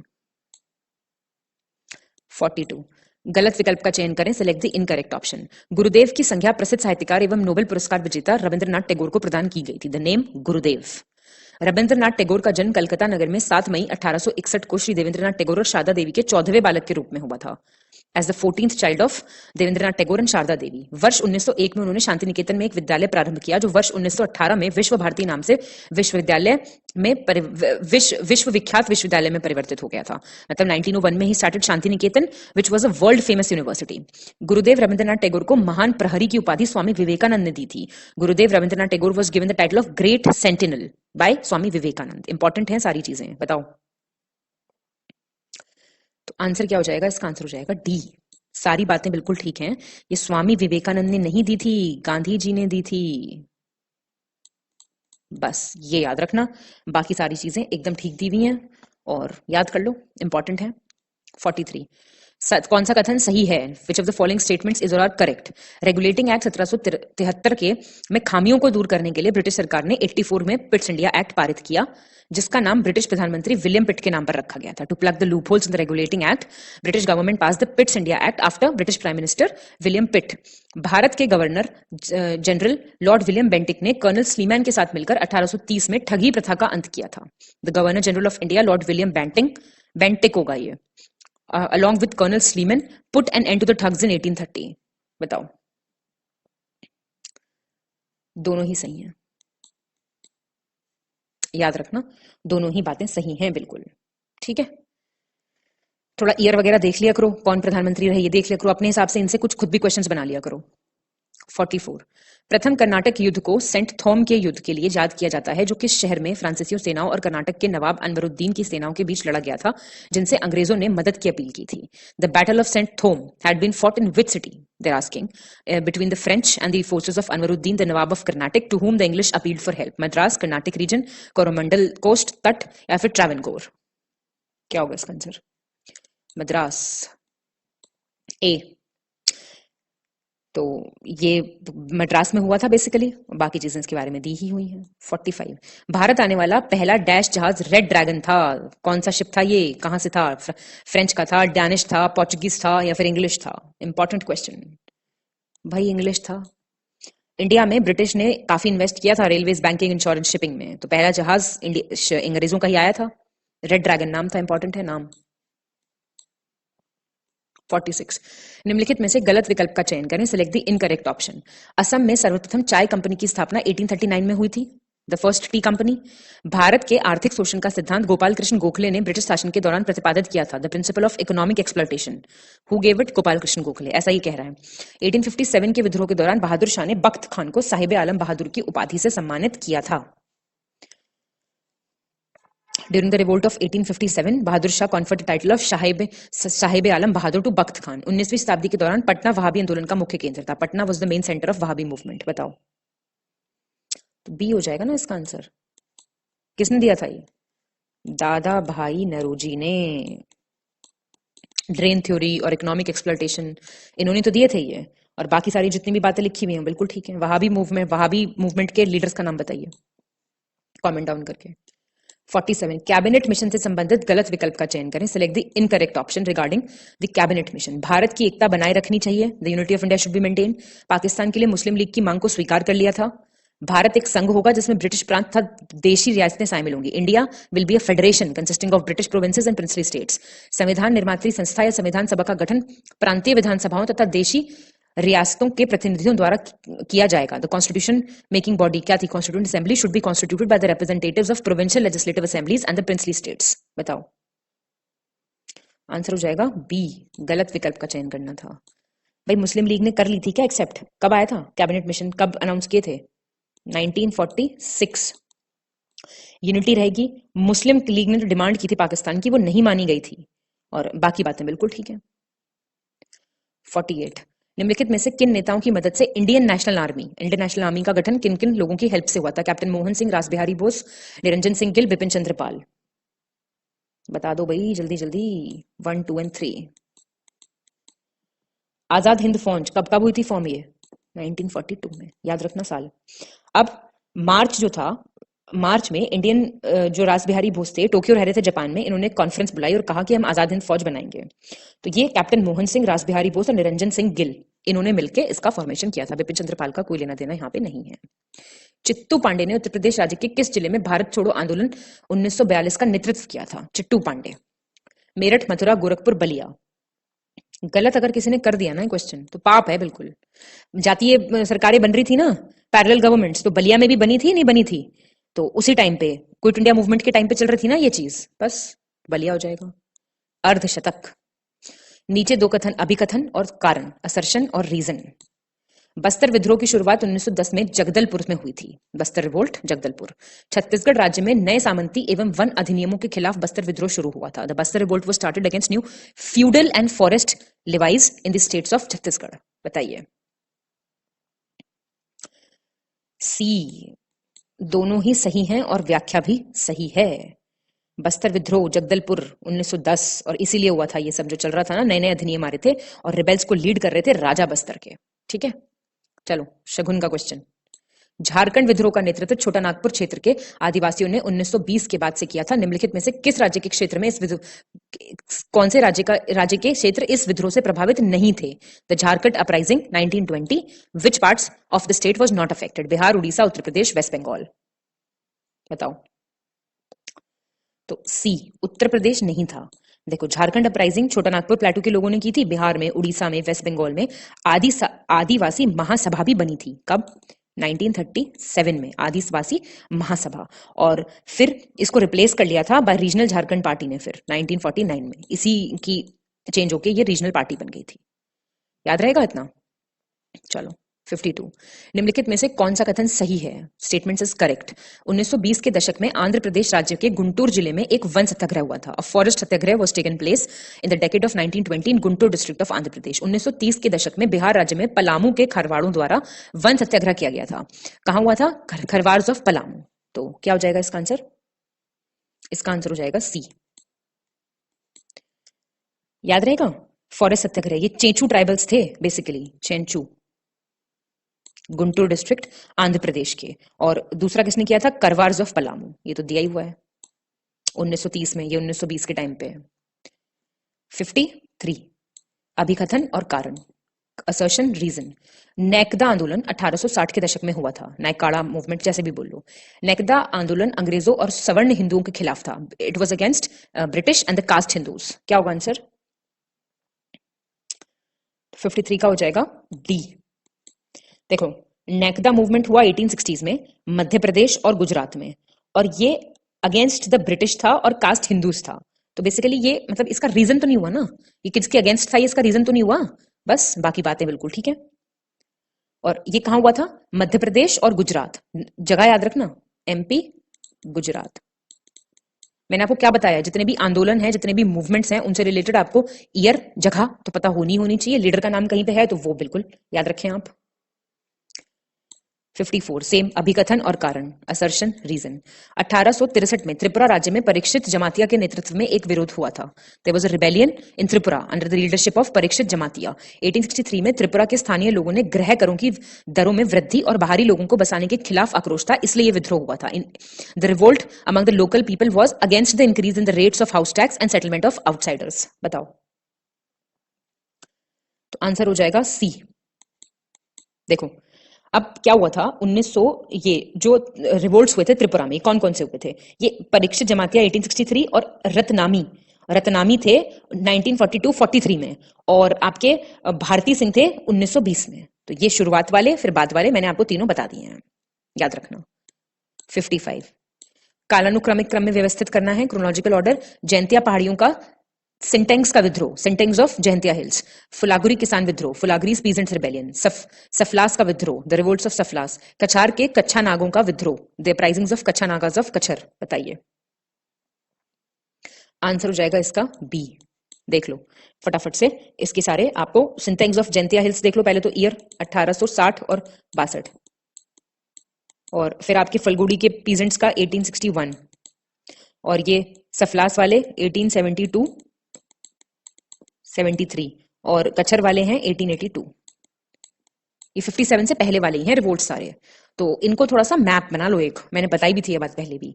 मैप बनाने के बाद उस पे एक तो आप जैसे मैप बना लिया आपने, एक ले लो इंडिया का मैप, जगह लिख लो, ईयर लिख लो, और बस उसको देखते रहा करो बीच बीच में। और जो टेस्ट सीरीज वाले हैं देखो वो तो इंक्लूड कर ही लेना। 56, कालानुक्रमिक क्रम में व्यवस्थित करें, क्रोनोलॉजिकल ऑर्डर। 22वीं नेटिव इन्फेंट्री का विद्रोह, म्यूटिनीज है विद्रोह का वर्ड। 34 नेटिव इन्फेंट्री, 37, 66 सब नेटिव इन्फेंट्री से इनके विद्रोह पूछ रहा है, इनको क्रोनोलॉजिकली अरेंज करना है। बताओ, ए हो जाएगा इसका आंसर। सेकंड 1, 4 और 3 देख लो अब। 34 1844, 22 1849 और 66 देखो पहले 1850 और ये आपका हो जाएगा 18 कौन सा बचा, 37 बचा 1852। ठीक है। 57 सैन्य विद्रोह को कालानुक्रमिक क्रम में व्यवस्थित करें। भाई क्वेश्चंस ऐसे बहुत आते हैं। Military revolts in chronological order. Sholapur में विद्रोह, म्यूटिनी इन शोलापुर, वेलोर विद्रोह, असम राज्य में ग्रेनेडियर कंपनी का विद्रोह और 47th नेटिव इन्फेंट्री यूनिट का विद्रोह। बताओ क्या होगा इसका आंसर? इसका आंसर हो जाएगा डी। अब देख लो सारे के सारे। शोलापुर वाला देख लो पहले, तो पहले वेलोर म्यूटिनी देखो 1806 सबसे पुराना, फिर आपका 47th का 1824, फिर ग्रेनेडियर्स का कब है 1825 और शोलापुर का है 1833। याद रखना। 58 निम्नलिखित में से किस विद्रोह के दौरान खासी, गारो, खंपती और सिंगफोस जनजातियों ने तीरथ सिंह के नेतृत्व में स्वयं को संगठित किया था? During which of the following uprising rebellion Khasis, Garos, Khamtis and Singphos tribes had organized themselves under Tirath Singh? Pahariya, Santhal, Khasi या फिर ए और बी? क्या होगा आंसर? 58 का आंसर हो जाएगा सी, खासी अपराइजिंग। खासी अपराइजिंग कब हुआ था? 1829-33 में। कहां हुआ था ये? गारो, जयंतिया, सिलहट, खासी, गारोस, खामटीज, सिंगपोज, ये अपने आप को इन्होंने ऑर्गेनाइज किया था तीरथ सिंह की लीडरशिप में। याद रखना। 59 निम्नलिखित में से कौन उड़ीसा राज्य में हुए पाइका विद्रोह से संबंधित नेता नहीं है? Not among the important leaders regarding Paika rebellion. ये इंपॉर्टेंट है, याद रखना, क्योंकि ये न्यूज में बहुत रहता है। तो 59 का क्या आंसर हो जाएगा? ए, ओखा मंडल। ठीक है, 1817 का है ये। ठीक है, 1817 और क्या हो जाएगा इसका आंसर? ए हो जाएगा ना इसका आंसर। तो 1817 बख्शी जगबंधु विद्याधर, मुकुंद देव और दीनबंधु संतरा, ये थे इनके इंपॉर्टेंट लीडर्स। तो ए नहीं थे, बाकी ए बी, ये बी सी डी तीनों थे। ठीक है, चलो नेक्स्ट क्वेश्चन। तो 60th क्वेश्चन देखेंगे हम अपना। निम्नलिखित में से सही विकल्प का चयन करें। Correct option. Narkelberia uprising Karnataka, मतलब रिवोल्ट दिया हुआ है और उसका रीजन दिया हुआ है। पागलपंथी विद्रोह उड़ीसा, फराइजी विद्रोह बंगाल और मोपला विद्रोह तमिलनाडु। तो सही कौन सा है इसमें से? सही सिर्फ 6th वाला है। मैंने आपसे बताया ना, रीजन्स बहुत इंपॉर्टेंट हैं। देखो, नारकेल बेरिया अपराइजिंग की बात करें तो मैं आपको ईयर भी बता देती हूँ, यहां पे आपका पूरा प्रिपेयर हो जाएगा। 1831 और एरिया था 24 परगना, बंगाल। पागलपंथी 1825 से 35 तक चला था लगभग। मेमैन सिंह जिला था कहाँ का? बंगाल का। फराइजी बंगाल में था, बिल्कुल ठीक बात है, फरीदपुर में और ईस्टर्न बंगाल में। और मोपला कहाँ था? भाई केरला में था। ये तो बहुत इंपॉर्टेंट है और फेमस भी है, केरला। तो कौन सा सही हो गया? फराइजी। अच्छा, इन सबके लीडर्स के नाम और हाथ के हाथ कमेंट कर दो तो पूरा प्रिपेयर हो जाएगा। 61 निम्नलिखित में से किसे भारतीय नरेशों द्वारा 1927 में गठित बटलर समिति, बहुत इंपॉर्टेंट, के समक्ष उनका दृष्टिकोण प्रस्तुत करने के लिए नियुक्त किया गया था? Who had been appointed by the Indian monarchs to present their point of view before the Butler Committee constituted in 1927? Allen Octavian Hume, Jawaharlal Nehru, Eugene W Waits और कोई नहीं इनमें से। क्या होगा आंसर? इनमें से कोई नहीं। देखो, पहले तो आपको पता होगा बटलर समिति किससे रिलेटेड थी? इसको बोलते हैं इंडियन स्टेट्स कमिटी, भारतीय रियासत समिति भी कहते हैं इसको। और इसका पर्पस क्या था? जो गवर्नमेंट ऑफ इंडिया और इंडियन प्रिंसली स्टेट्स थे, जो रजवाड़े थे, उनके बीच के रिलेशंस को एग्जामिन करना और फिर रिकमेंडेशंस भी देना। सर लेस्ली स्कॉट, ठीक है, लेस्ली स्कॉट, ध्यान रखना, ये एक लॉयर थे जिनको अपॉइंट किया गया था कि इंडियन किंग्स के सामने अपना पॉइंट ऑफ व्यू प्रेजेंट करो। ध्यान रखना अच्छे से। चलो 62 दिसंबर 1927 में बॉम्बे में all India states peoples conference के आयोजन में निम्नलिखित में से किसने महत्वपूर्ण भूमिका निभाई थी? Who among the following had played an important role in the organization of All India states peoples conference in December 1927 in Bombay? Balwant Rai Mehta, Manilal Kothari, GR Abhyankar, Ranjit, Sitaram Pandit. बताइए। तो आंसर हो जाएगा बी, 1, 2 और 3। ठीक है, कौन सा? बलवंत राय मेहता, मणिलाल कुठारी और GR Abhyankar. All India states people conference हुई थी, 700 पॉलिटिकल वर्कर्स आए थे अलग अलग रजवाड़ों से और उसमें पार्टिसिपेट किया था इन्होंने, और इन 3 लोगों की काफी इंपॉर्टेंट भूमिका थी इसमें। निम्नलिखित में से कौन 1934 में गठित कांग्रेस सोशलिस्ट पार्टी के महासचिव होने के साथ साथ संस्थापक भी थे? Who among the following was the general secretary as well as founder also of what Congress Socialist Party 1934? Very important. Acharya Narendra Dev, Jayaprakash Narayan, doctor Ram Manohar Lohia, पुरुषोत्तम विक्रमदास। बता दो जल्दी से, ये तो आता होगा। जयप्रकाश नारायण। देखो 1934 में स्टैब्लिश हुई, फाउंडर कौन थे? आचार्य नरेंद्र देव थे फाउंडर, और साथ में जयप्रकाश नारायण। ठीक है, फाउंडर थे आचार्य नरेंद्र देव और जयप्रकाश नारायण, और जयप्रकाश नारायण जनरल सेक्रेटरी थे, और आचार्य नरेंद्र देव अगर महासचिव की जगह यहाँ पे प्रेसिडेंट होता, अध्यक्ष होता, तो आचार्य नरेंद्र देव हो जाता आंसर। तो ये दो नाम याद रखना कांग्रेस सोशलिस्ट पार्टी से रिलेटेड। बाकी के मेंबर्स के नाम भी सुन लो एक बार। अशोक मेहता, अच्युतन पटवर्धन, मीनू समानी, डॉक्टर राम मनोहर लोहिया मेंबर्स थे ये। ठीक है, और पुरुषोत्तम विक्रमदास, मतलब सब कंफ्यूज करने वाले ऑप्शंस हैं ये। यूसुफ मेहराले, गंगा शरण सिंह, कमला देवी चट्टोपाध्याय, ये सब बहुत इंपॉर्टेंट है ये। 64 ब्रिटिश प्रधानमंत्री रैमजे मैकडोनाल्ड के सांप्रदायिक अधिनिर्णय के खिलाफ यरवदा जेल में रहते हुए गांधी जी ने अपना पहला आमरण अनशन कब शुरू किया था? When did Gandhi ji started his first fast unto death when while in Yerwada jail against the communal award of British Prime Minister Ramsay MacDonald? Date बतानी है, इंपॉर्टेंट है ये वो चीजें हैं जो किताबों के पैराग्राफ्स में छुपी हुई होती हैं और हम पढ़ते हुए फटाफट निकल जाते हैं। हमने वहां से उठा के इस पे सवाल बना दिया जिससे आपका ही गलत ना हो। 20 सितंबर 1932 ये है इसका आंसर। अब देखो 16 अगस्त 1932 को अनाउंसमेंट हुआ था मैकडोनाल्ड अवार्ड का, जिसको कम्युनल अवार्ड भी कहते हैं। तो गांधी जी ने अपना पहला फास्ट स्टार्ट किया था 20 सितंबर 1932 को, इसी के अगेंस्ट। निम्नलिखित में से किसने 7 सितंबर से 1 दिसंबर 1931 तक आयोजित दूसरे गोलमेज सम्मेलन में भारतीय राष्ट्रीय कांग्रेस के एकमात्र प्रतिनिधि के रूप में भाग लिया था? Who sole representative of the Indian national Congress in the second round table conference? Date दी हुई है, सरोजनी नायडू, महात्मा गांधी, मदन मोहन मालवीय, एनी बेसेंट। बताइए। महात्मा गांधी एक ही राउंड टेबल कॉन्फ्रेंस में ये गए थे। सेकंड राउंड टेबल कॉन्फ्रेंस की डेट कोई पूछेगा बता दोगे? नहीं बता पाओगे। महात्मा गांधी रिप्रेजेंटेटिव थे और सरोजनी नायडू, मदन मोहन मालवीय भी गए थे इस कॉन्फ्रेंस में, लेकिन रिप्रेजेंटेटिव कांग्रेस के महात्मा गांधी थे। कितनी हुई थी राउंड टेबल कॉन्फ्रेंस? 3। तीनों की डेट कमेंट डाउन करके बताओ, एक जगह प्रिपेयर कर लो। 66 12 नवंबर 1930 से 19 जनवरी 1931 तक आयोजित प्रथम, दूसरी कब हुई देख लो।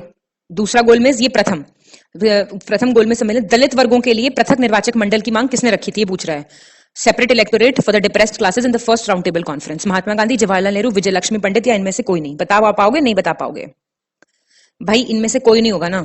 क्यों? पहली जो हुई थी राउंड टेबल कॉन्फ्रेंस वो 30 में हुई थी ना, 12 नवंबर 1930 से जनवरी 31 तक। कहां पे? लंदन में हुई थी, तीनों ही। इसके अध्यक्ष कौन थे? प्रेसिडेंट कौन थे इसके? Ramsay MacDonald. और 89 इंडियन डेलीगेट्स इसके अंदर गए थे, और इसमें BR अंबेडकर ने रखा था ये सुझाव बेसिकली। 67 सही विकल्प का चयन करें। Correct option Indian sociologist newspaper, Taraknath Das. अब देखते रहो इंग्लिश में इधर। वंदे मातरम समाचार पत्र, मैडम भिकाजी कामा। तलवार समाचार पत्र, श्यामजी कृष्ण वर्मा। फ्री हिंदुस्तान अखबार, वीरेंद्र नाथ चट्टोपाध्याय। सही बोल रहा है बताने के लिए, बी हो जाएगा। देखो इंडियन सोशियोलॉजिस्ट श्यामजी कृष्ण वर्मा, ठीक है, Indian sociologist Shyamji Krishna Verma. Vande Mataram madam Bhikaji कामा। तलवार बर्लिन में था, और ये कहां था? लंदन में था। हाँ, जगह भी देख लो। तलवार कहां था? बर्लिन में, वीरेंद्रनाथ चट्टोपाध्याय। फ्री हिंदुस्तान कहां था? वैंकूवर में, तारकनाथ दास। और गदर न्यूज़पेपर, सैन फ्रांसिस्को, गदर पार्टी। याद रहेगा इतना? चलो 68 विषम विकल्प का चयन करें, ऑड ऑप्शन चूज करना है। दिल्ली के असेंबली हॉल में बम विस्फोट 29 में, और bomb blast in assembly hall of Delhi 29। Delhi में ट्रेन में बम दुर्घटना, बॉम्ब एक्सीडेंट 29। कांग्रेस का लाहौर अधिवेशन, Lahore session of the Congress 29। प्रथम गोलमेज सम्मेलन का बहिष्कार बोल रहा है, बॉयकॉट 29। तो क्या हो जाएगा? तो 68 का डी हो जाएगा। देखो बॉम्ब ब्लास्ट हुआ 29 में, ये भी 29 में, ये भी 29 में। बॉयकॉट पहले राउंड टेबल कॉन्फ्रेंस का, अभी ऊपर देख के तो आ रहे हो 30, ठीक है। चलो 69 गलत विकल्प का चयन करें। Incorrect option government of India act, Bharat सरकार अधिनियम 1919, रॉलेट एक्ट 1919, जलियांवाला बाग हत्याकांड 1919, शैक्षिक नीति में सुधार के लिए सैडलर आयोग, पहले तो पता होना चाहिए सैडलर कमीशन किससे रिलेटेड है, 1919। बताओ, डी ही इसका आंसर है। सैडलर कमीशन इसी के लिए है, ठीक है, लेकिन 1917 है ये, बाकी एकदम ठीक है, याद रखना। 70 निम्नलिखित को कालानुक्रमिक क्रम में व्यवस्थित करें, क्रोनोलॉजिकल ऑर्डर। बाल गंगाधर तिलक की मृत्यु, डेथ ऑफ बाल गंगाधर तिलक। गांधी अरविंद समझौता, पैक्ट। अखिल भारतीय किसान सभा की स्थापना, एस्टैब्लिशमेंट ऑफ ऑल इंडिया किसान सभा। फॉरवर्ड ब्लॉक का गठन, बताओ। सी। ये सारे इंपॉर्टेंट इवेंट्स हैं, इसलिए पूछे जा रहे हैं। 1 अगस्त 1920, डेट भी याद रख लो चाहो तो। ये 1931 और ऑल इंडिया किसान सभा कब आई? काफी बाद में आई थी, 1936 में। कौन थे इसके प्रेसिडेंट? किसने फॉर्म की थी ये? फॉरवर्ड ब्लॉक तो याद है तुम्हें, 1939। कितनी चीजें हो गई। विमेन इन बुद्धिस्ट लिटरेचर, ये बुक है, किसने लिखी है? By whom had the book been written? Women in Buddhist literature. Pandita Ramabai, Catherine Mayo, Bimla मंथन लॉ और इसालिन ब्लू हॉर्नर। बताओ। तो सी हो जाएगा इसका आंसर। देखो, पंडिता बिमला मंथन लॉ ने लिखी है विमेन इन बुद्धिस्ट लिटरेचर, ये है आपका 1927। ठीक है। और अगर हम बात करें पंडिता रामाबाई की, तो उन्होंने लिखी है the high cast Hindu women 1887 में। और कैथरीन मेयो ने लिखी थी मदर इंडिया, बहुत इंपॉर्टेंट है इनकी बुक, मदर इंडिया, पूछी जा चुकी है पेपर में, 1927 सेम। और इसालिन ब्लू हॉर्नर ने लिखी थी विमेन अंडर प्रिमिटिव बुद्धिज्म, 1930। इसमें कोई हिंदी इंग्लिश नहीं होती है, आपको एज इट इज बुक का नाम याद करना पड़ता है। 72, निम्नलिखित में से गलत विकल्प का चयन करें। Incorrect option. फ्रांसिस डे को मद्रास, चेन्नई का प्रसिद्ध अंग्रेजी संस्थापक माना जाता है। Francis Day is considered the famous English founder of Madras. Sir Charles Eyre Kolkata के फोर्ट विलियम के पहले अध्यक्ष और गवर्नर थे। Sir Charles Eyre, first president and governor. Bharat में पहला फ्रांसीसी कारखाना स्थापित करने वाला फ्रांसीसी व्यक्ति फ्रैंकोइस कैरन था। फ्रेंचमैन जो था, जो फर्स्ट फ्रेंच फैक्ट्री स्टैब्लिश की, ही वाज फ्रैंकोइस कैरन। या इनमें से कोई नहीं, तो इनमें से कोई नहीं। सारी बातें बिल्कुल ठीक हैं, एज इट इज आप प्रिपेयर कर सकते हैं। ठीक है। 73, कौन सा कथन सही है? Statement is correct. भारत में व्यापारिक कोठियां कायम करने का पहला प्रयास 1608 में किया गया था। First attempt to establish trading settlements. कोठियां होती है ट्रेडिंग सेटलमेंट्स। कैप्टन हॉकिंस के नेतृत्व में हेक्टर नामक पहला अंग्रेजी जहाज 1608 में सूरत के बंदरगाह पर आकर रुका था। फर्स्ट इंग्लिश शिप का नाम है हेक्टर। और हॉकिंस पहला अंग्रेज था जिसने समुद्र के रास्ते भारत की भूमि पर कदम रखा था। Hawkins was the first Englishman who set foot on the land of India by sea. तीनों ही सही हैं। देखो, सारी चीजें एकदम ठीक लिखी हुई हैं। हॉकिंस ही था पहला, और कैप्टन हॉकिंस जो थे वो इंग्लिश ट्रैवलर थे जो जहांगीर के कोर्ट में गए थे 1609 में। ठीक है। 74, निम्नलिखित में से कौन सा कथन सही है? एक मुगल सेनापति कासिम खान, जिसने 1631 में हुगली तट पर पुर्तगालियों को हराया था। Mughal general Qasim Khan who defeated Portuguese. Captain Thomas Best, एक अंग्रेज जिसने 1612 में सूरत के पास पुर्तगालियों को हराया था। Captain Thomas best defeated Portuguese near Surat. Answer please. दोनों ही बातें ठीक हैं, सी हो जाएगा इसका आंसर। कासिम खान के बारे में बात हुई है और कैप्टन थॉमस बेस्ट के बारे में बात हुई है। दोनों के ईयर भी दिए हुए हैं, इंपॉर्टेंट है, अंडरलाइंड है, देख लेना। 75, निम्नलिखित में से कौन सा स्थल दक्षिण पूर्वी क्षेत्र में एकमात्र पुर्तगाली स्थल था? पोर्चुगीज साइट पूछ रहा है, साउथ ईस्ट रीजन में। कालीकट, कोचीन, गोवा, सेंथोम। थोड़ा बहुत भी मैप पता है तो पता होगा यार तुम्हें। सेंथोम, डी। अब देखो, कैलिकट क्या था? ये मालाबार के पास था, मतलब केरल में स्थित जो बंदरगाह था वो क्या था? कैलिकट मालाबार कोस्ट पे था केरला के, जहां पे वास्को डी गामा आए थे पहली बार। ठीक है। कोचीन कहां लोकेटेड था? केरला में ही, ये कैपिटल होती थी पोर्चुगीज की। गोवा क्या था? गोवा स्टेट ऑफ गोवा था जो मेन सेंटर था पोर्चुगीज का। ठीक है। चलो, निम्नलिखित में से किस गांव को कलकत्ता शहर बनाते समय नहीं लिया था?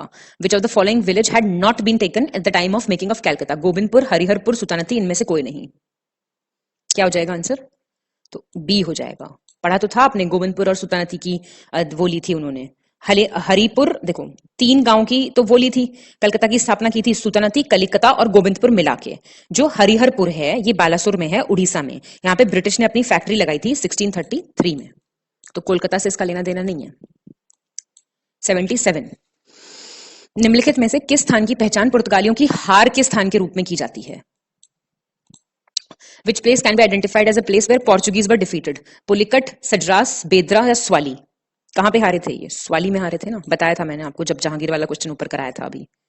देखो, पुलिकट तमिलनाडु में है, ये डच सेटलमेंट का जगह थी। सड्रास जो है ये मद्रास के साउथ में आता है, ये डच का सेंटर था। बेदारा में कौन हारा था?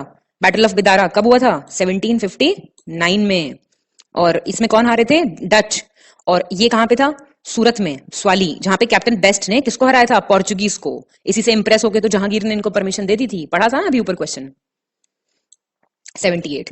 निम्नलिखित में से कौन सा कथन सही है? सेरामपुर बंगाल में स्थित है जहां डेनिशों ने 1676 में अपनी फैक्ट्री स्थापित की। सेरामपुर। चाउल चौल एक पुर्तगाली व्यापारिक केंद्र जो महाराष्ट्र में पश्चिमी घाट पर अवस्थित है। ये पूछ रहा है कौन सा सही है। दोनों बातें बिल्कुल ठीक हैं।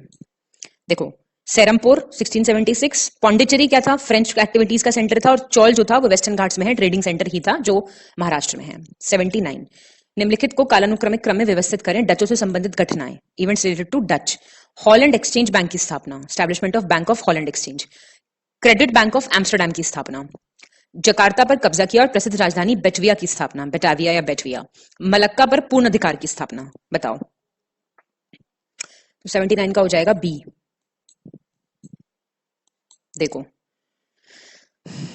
जो ये हॉलैंड का वाला बैंक था ये आया 1609 में, और क्रेडिट बैंक वाला कब आया? 1614 में। जकार्ता पर इन्होंने कब कब्जा किया? 1619 में, और मलक्का पे 1641 में। काफी लेट किया। 80। गलत विकल्प का चयन करें। Incorrect option. विश्वविद्यालय आयोग की नियुक्ति 1904, सारे 1904 वाले हैं। क्या क्या है? भारतीय विश्वविद्यालय अधिनियम पारित, passing of Indian universities act, प्राचीन स्मारक संरक्षण अधिनियम, एंशिएंट मॉन्यूमेंट्स प्रिजर्वेशन एक्ट, और तिब्बत में यंग हस्बैंड्स कमीशन 1905। बताइए 1904। बताओ। तो आंसर हो जाएगा ए। देखो, जो लॉर्ड कर्जन का टाइम था 1899 से 1905, इसमें यूनिवर्सिटीज कमीशन आया 1904 में, नहीं 1902 में। बाकी सब बिल्कुल ठीक है। अच्छा, ये लॉर्ड कर्जन के टाइम का ही है तिब्बत में। ये इंपॉर्टेंट है, जनरली गलत हो जाता है बच्चों का। 81। निम्नलिखित में से किस वायसरॉय के शासनकाल के दौरान हिंदू महासभा की स्थापना हुई थी? ऐसे क्वेश्चंस भी आते हैं। अगर आपने पूरे वायसरॉयज का समय याद कर लिया तो और उससे कॉरेस्पॉन्डिंग आपको चीजें याद हो जाएंगी। Lord Minto second, Lord Hardinge second, Lord Chelmsford, या फिर इनमें से कोई नहीं। क्या है आंसर? हार्डिंग 2 के टाइम का बात है ये। देखो, हार्डिंग 2 का टाइम क्या है? 1910 से 1916। और हिंदू महासभा कब आई? 1915 में। को किसने किया था इसको स्टैब्लिश? मदन मोहन मालवीय ने। इतनी बातें याद रखो।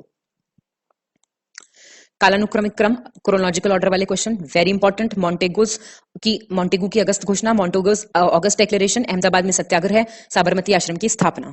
बता दो फटाफट। बी। कैसे? मॉन्टेगूज डिक्लेरेशन कब आया? 1917 में। क्या कहा था इस डिक्लेरेशन में? सत्याग्रह कब हुआ? 1918 में। और साबरमती आश्रम 1916 में। इसलिए ये है सबसे पहले। गवर्नर जनरल को आ गया ना क्वेश्चन। जब इनका टाइम पीरियड याद रहेगा तो कर दोगे arrange. Lord Metcalfe, Lord Auckland, Lord Ellenborough और लॉर्ड हार्डिंग 1। बताओ। डी। चलो देख लो एक बार, सबके ईयर्स बता देती हूं मैं आपको। ये 1835 से मेटकाफ की बात हो रही है। ये 36 एक ही साल रहे। ऑकलैंड 36 से 42, एलनब्रो 42 से 44 और हार्डिंग 1 44 से 48। ठीक है, इंपॉर्टेंट होते हैं क्वेश्चन। 84। निम्नलिखित में से किस अधिनियम के तहत गवर्नर जनरल तथा उसकी परिषद एवं कलकत्ता में सर्वोच्च न्यायालय के बीच अधिकार क्षेत्र की शक्तियों को स्पष्ट रूप से विभाजित किया था? मतलब कौन से एक्ट से गवर्नर जनरल और उसकी काउंसिल और सुप्रीम कोर्ट जो कलकत्ता में था उसके पावर्स ऑफ जुरिस्डिक्शन को क्लियरली डिवाइड किया था? 71, 1781, 82, 83, 84। 81 वाला था ना। चलो 85 सेम क्रोनोलॉजिकल ऑर्डर वाले क्वेश्चन है। बंगाल की एशियाटिक सोसाइटी की स्थापना, foundation of Asiatic society of Bengal. Cornwallis code. Madras के गवर्नर थॉमस मुनरो द्वारा रैयतवाड़ी प्रणाली की स्थापना, एस्टैब्लिशमेंट ऑफ रैयतवाड़ी सिस्टम। निचले बर्मा या पेगू का विलो, एनेक्सेशन ऑफ लोअर बर्मा या फिर पेगू। बताओ। 85 का आंसर हो जाएगा बी। देख लो, ईयर याद कर लो सब। बंगाल देखो 1784। अच्छा, कौन थे इसके संस्थापक ये बता दो जरा मुझे फटाफट। 1793 है ये। और मद्रास में 1820 और ये कब होगा? 1852। ठीक है भाई। देखो, ईयर्स वाले क्वेश्चन है, मैं मान रही हूं थोड़ा डिफिकल्ट होते हैं याद करने में, लेकिन जो टेस्ट में कराया जा रहा है वो रट लो। गलत विकल्प का चयन करना है। थर्ड दिल्ली दरबार 1911 से रिलेटेड क्वेश्चंस हैं। तृतीय दिल्ली दरबार वायसराय लॉर्ड हार्डिंग द्वितीय के समय 1911 में आयोजित किया गया था। बादशाह जॉर्ज पंचम और उनकी महारानी मैरी इस अवसर पर भारत आए थे और उनकी ताजपोशी का समारोह हुआ था। King George 5 and Queen Mary. इसी दरबार में घोषणा द्वारा बंगाल के विभाजन को रद्द कर दिया गया था। साथ ही राजधानी कलकत्ता से दिल्ली लाने की घोषणा की थी। Partition of Bengal was annulled and announcement of bringing the capital from Calcutta to Delhi. क्या होगा इसका आंसर?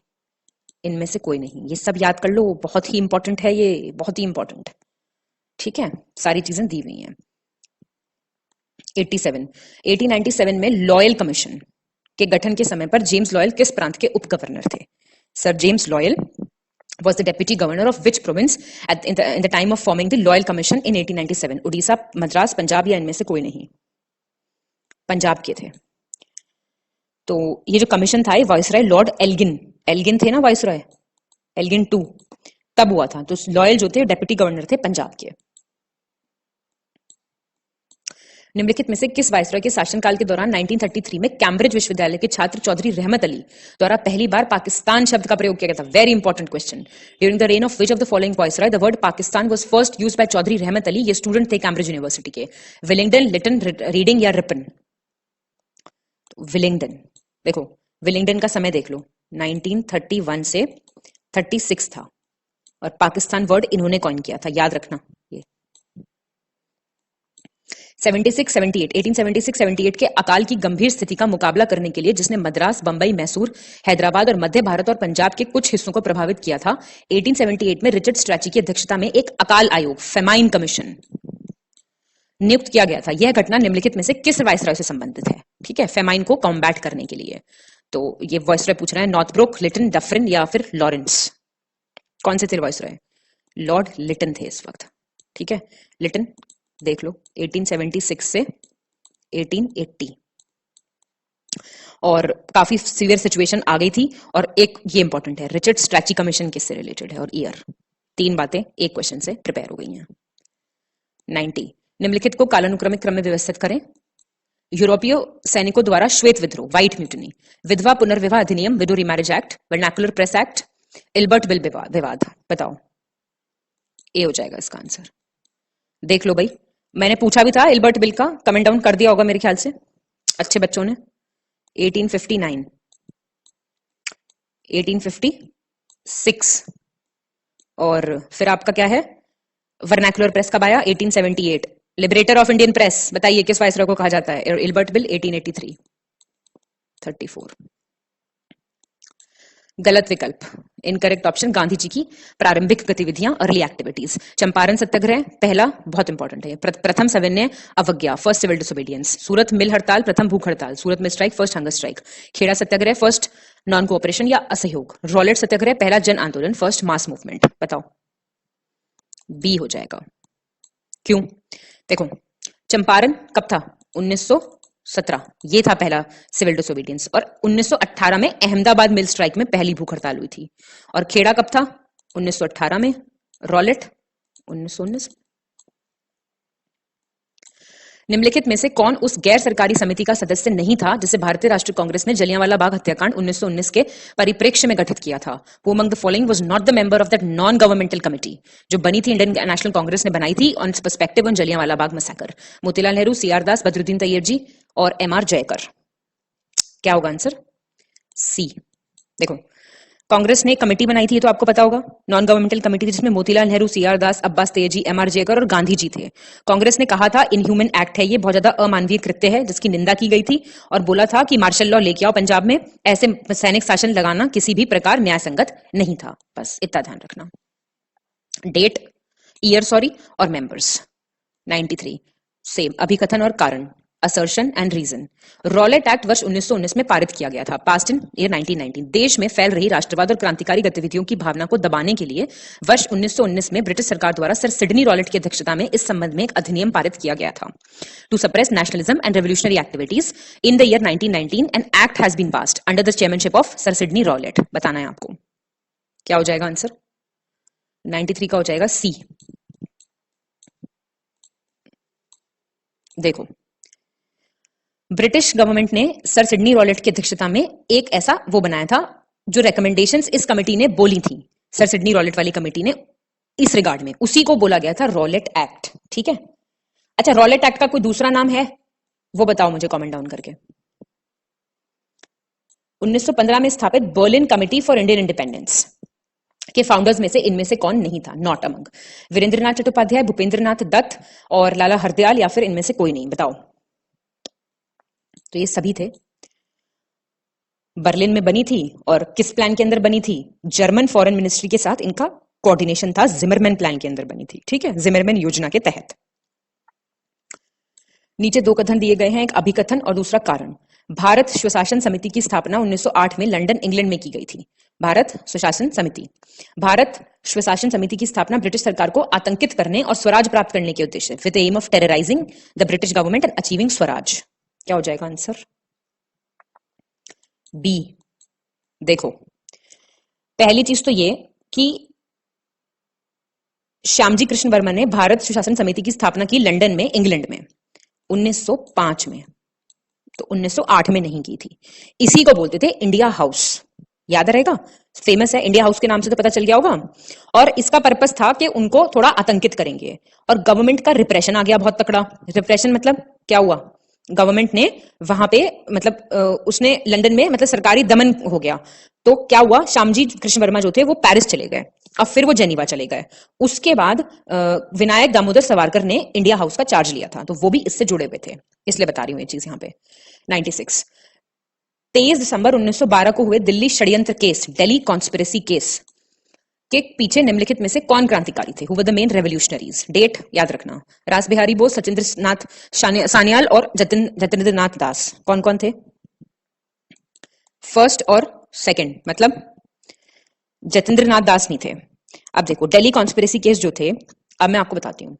रेवोल्यूशनरी एक्टिविटी जो चल रही थी दिल्ली में, वो किससे पता चली थी? इन्होंने बॉम्ब फेंका था वाइसरॉय लॉर्ड हार्डिंग के कॉन्वॉय पे 23 दिसंबर 1912 को, रासबिहारी बोस और सचिंद्र नाथ सान्याल ने। इसके बाद पुलिस ने 13 लोगों को अरेस्ट कर लिया था। एक बार नाम बोल रही हूं मैं, आप लोग सुन लेना ध्यान से।